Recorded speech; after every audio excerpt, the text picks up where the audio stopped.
get up and go make the bread? Mommy needs to go make some bread. Yeah, you gotta get up. Hello and welcome back to my channel. So today we are going to be doing something really different. We are going to be baking.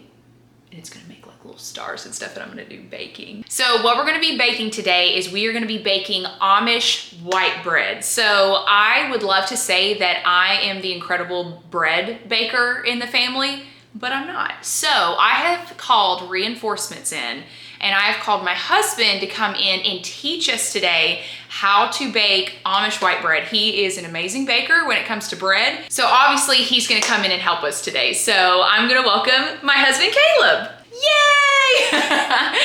Okay, so Caleb and I, we've been married for 6 years, and one of our biggest things that we love to do with each other is bake and cook. So just cook tons of different recipes, bake together, and just have fun in the kitchen. Wouldn't you say so? Yes. You're just like... My hand's on her butt right now, so I'm happy. I'm not putting that in. You should. Okay, so anyways, is there anything that you want to start with to tell them about Amish white bread? Well, it's just a recipe. So we're going to go through just the guidelines, just kind of a starting place to get, to actually make a loaf of bread. But it's going to vary depending on where you live, actually, believe it or not, what I figured out. So I actually started cooking. I like to cook barbecue, and that's always relative to humidity, temperature, all the things. And baking is the same way, particularly with bread. And so if you live in a really arid, dry climate like we do, it's going to affect it compared to if you live in the, let's say, the Pacific Northwest, where you have tons of humidity. So we'll kind of go through some of that as we're going. But it's a lot of fun, actually super simple recipe, and you're going to get a loaf of bread the way it was intended to be made. So we'll see. Without all the junk in it, no additives, no nasty stuff, just clean white bread. So sit back, relax, get a beverage, maybe make a peanut butter and jelly sandwich with some white bread that you have at home to get inspired.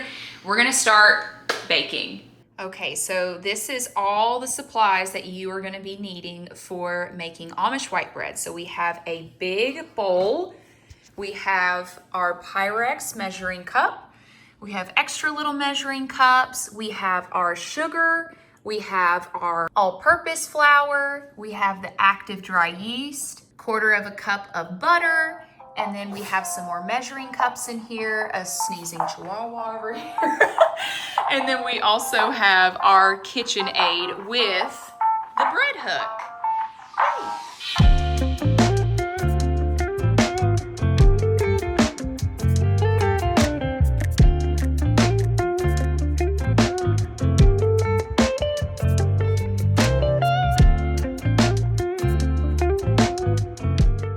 Okay, so the recipe calls for 2 cups of hot water, so we are going to be warming up some water over here and then getting our 2 cups.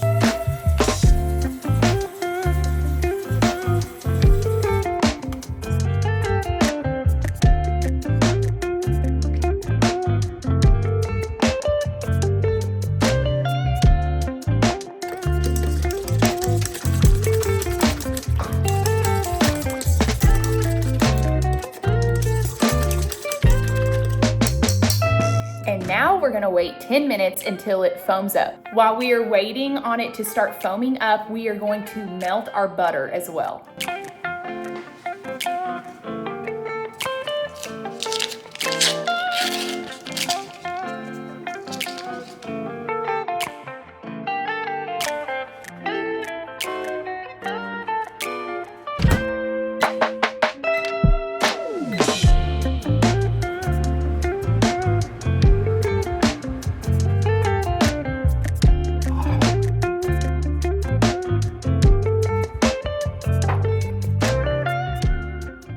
Okay, we've been waiting on the yeast to get activated with the sugar. It's definitely getting really, really foamy. About 7 minutes in.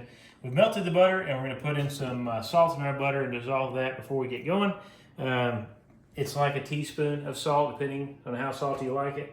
How much is a teaspoon? About that much. I put a little bit more in a teaspoon because I like it salty. Big hands as well. So we're going to dissolve that. That should do it. And we're about ready to rock and roll.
So this is the kind of breaking point on if you're going to make a good loaf of bread or a bad loaf of bread. There's a lot of science that goes into it, of which I really don't understand. But if you look at the dough right now, we've got 5 cups of flour in there with 2 cups of water, so it's extremely sticky. A lot of bread recipes call for 6 cups of flour, but again, wherever you live, the humidity, the climate, everything's going to affect how much flour you need to put in there. So if you live in the Pacific Northwest, you may have to put 6.5 cups of flour in the same recipe to make your dough consistent. Whereas if you live in Arizona and Phoenix, you may only need 4.5. And so right now we have 5 where we live in the Austin area, and we have an extremely sticky dough, and it varies day by day. So we're going to let it go until it's very smooth and we don't see any type of lumps in there from maybe balls of flour that are left. We're getting pretty close right now. It's pretty smooth. So we're going to let that go. We're going to cut it off, and then we're going to start adding 1/4 cup of flour at a time to get to the consistency we want, because we do want a sticky dough, and I'll explain that later. But right now, we're pretty close. We'll go ahead and cut it off. And we're going to put 1/4 cup, and there's how sticky it is, how the hook is like down to the bottom. So we'll go ahead and let's just do 1/3 cup. Put 1/3 cup of flour in there. It does matter what kind of type of flour you use as well. What flour? We're using all-purpose right now. If you use bread flour or cake flour, you can pretty much get away with anything. Just do not use self-rising for this. And I will say it's going to spray out too. Every time you get to this point, you turn the hook back on, it'll flop out. You can put your little cover back on if you want to, but this is usually about the time it is.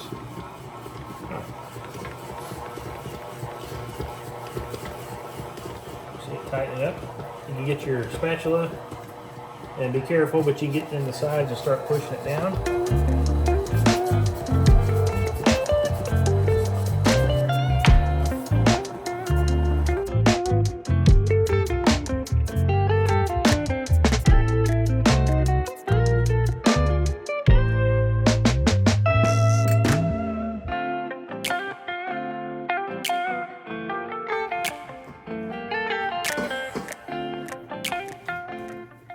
Okay, so we're going to pull it off this dough hook. It should want to release fairly good. It's still good. I mean, like I said, it's going to be pretty sticky compared to probably the conventional notion of a white bread dough.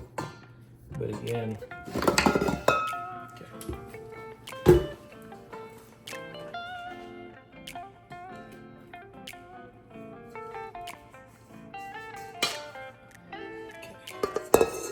start folding it into itself.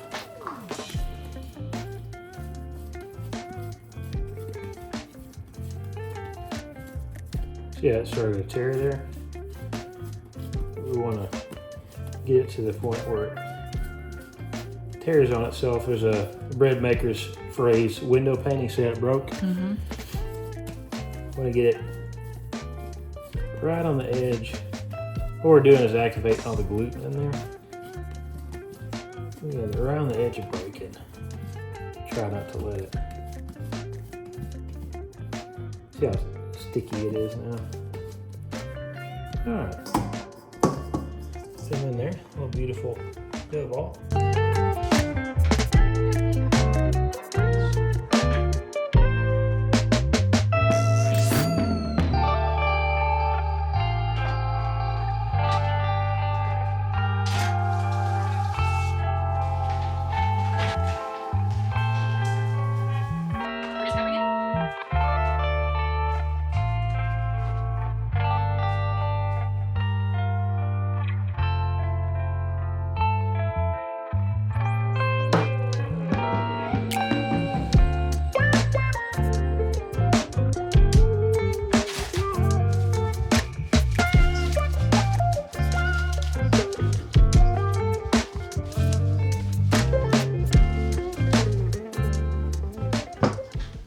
Okay, it's Polly's dinner time, so she was begging, so I was just like, let's just put her in the film anyway. Okay, so the bread dough is rising, and we're gonna rise it for, you said 45 minutes? Yeah, 45 to an hour. 45 minutes to an hour, so we're gonna wait on that, and then while the bread is rising, we're gonna get this little thing fed. Yeah, I'm hungry. And then I'll check back in with you guys whenever we pop it in the oven.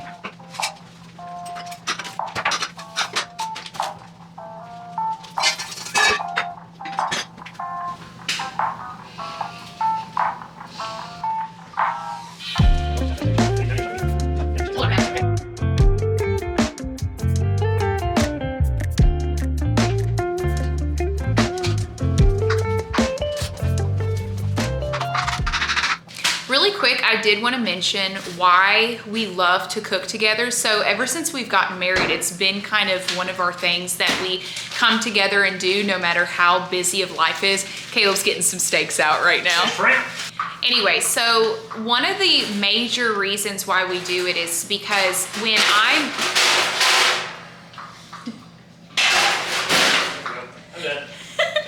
When I moved to Texas, Caleb was my only friend and he was my only family that was out here in Texas. So we would come together on a random night and we would just be in the kitchen for an hour or so at a time and we would just connect together. So this was a really great opportunity for Caleb and I to communicate with each other, to help problem solve with each other, just laugh and decompress from the day. In my opinion, I think it's a really important skill for couples to learn together.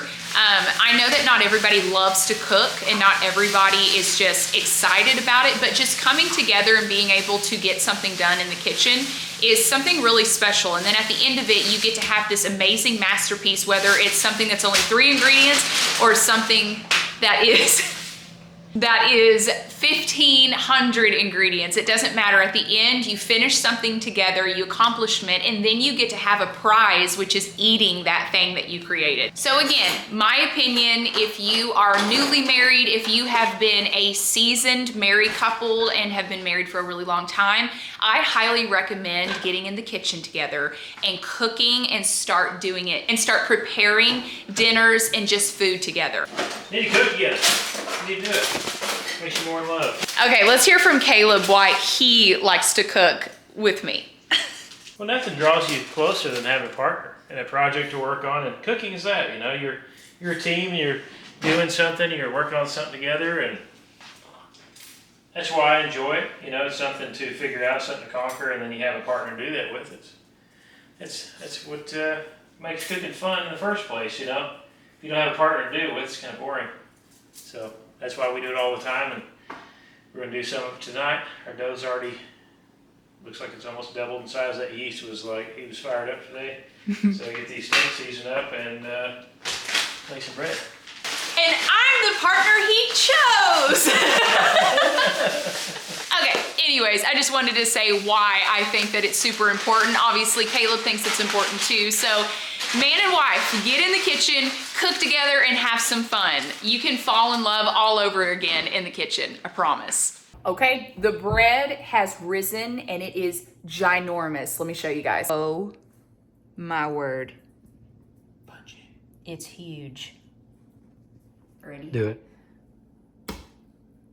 It's so gross. Not too much. Okay, you can use flour to do this part. Just trying to keep the dough from not sticking to the counter. But I'm a proponent of anything that keep it from drying out, which if we do it with oil, it won't. So, just saying. All right, we're gonna knead it. We'll speed it all up. We're gonna knead it for about 3 minutes. What time is it? 5:12.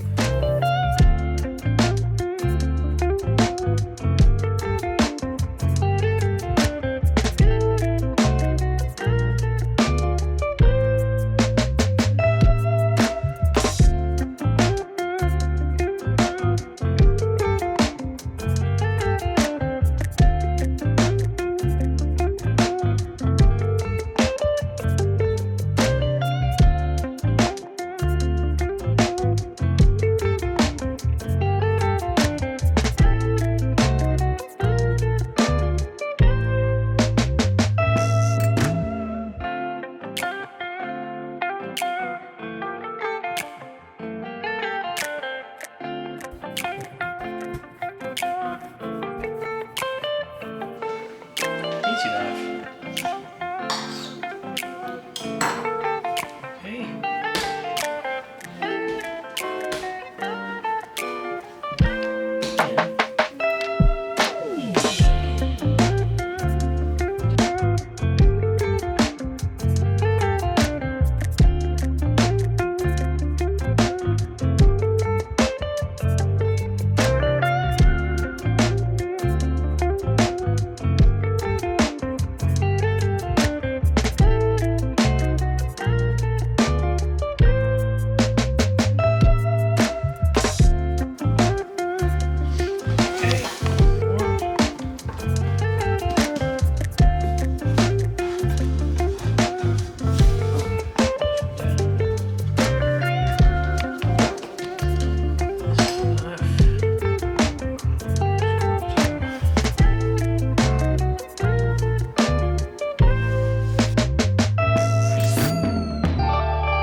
Okay, so you just saw Caleb knead the dough for about 3 minutes. He did an amazing job. I feel like for some reason, because you have such big man hands, you just need the tar out of it. You do such a good job. Anyway, so he just kneaded it and then put it into the little bread pans. So we are gonna let these rise for another 45 minutes and then we're gonna put them in the oven. I cannot wait for this apartment to start smelling like bread. It's gonna be amazing. Hey, this is what the bread loaves look like. They've risen and they're gonna be beautiful. I have a really good feeling about this batch. Okay, so the oven is at 375. We're gonna place these in for 25 minutes and then let them out, cool them off, and then we're gonna have a slice. I'm so excited. No one?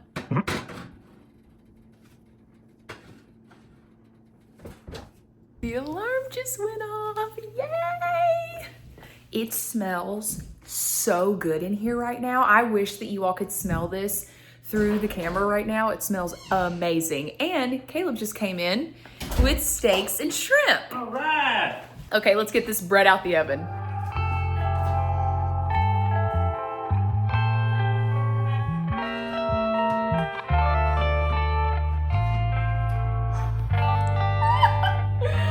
It looks so good.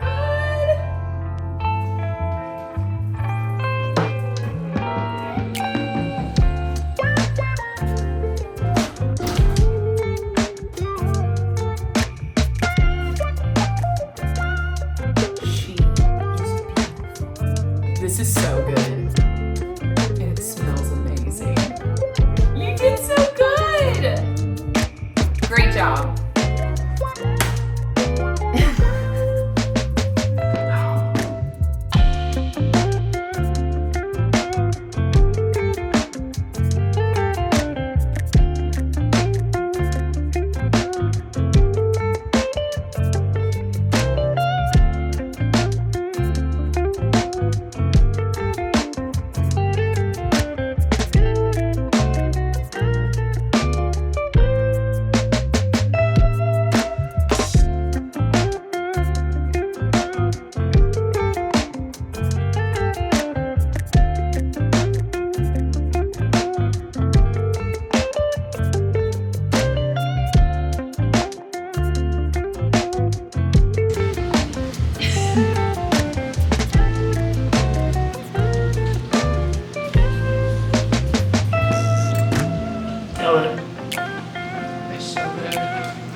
Okay, so that wraps up today's video. So we finished our Amish white bread. It turned out amazing. It is so soft and it tastes delicious. Caleb ended up putting on a little bit of peanut butter on his, and then I just had mine plain, and both ways are so good. So if you're ever interested in making homemade Amish white bread at home, definitely follow this video, and I'll be sure to write the recipe down in the description. So if you are interested in this, I will have the entire recipe. Also, shout out to my husband Caleb for helping me make this bread today and teaching me for the first time. You did a great job, honey.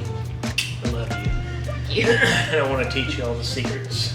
All the secrets to what? Life and love and liberty that we should have in it. Oh yeah. And white bread. And white bread. Anyways, thank you guys so much for following. Oh, That's right. Polly's saying goodbye. Thank you guys so much for following along. I love you all so much. Be sure to like and subscribe, and I will see you soon.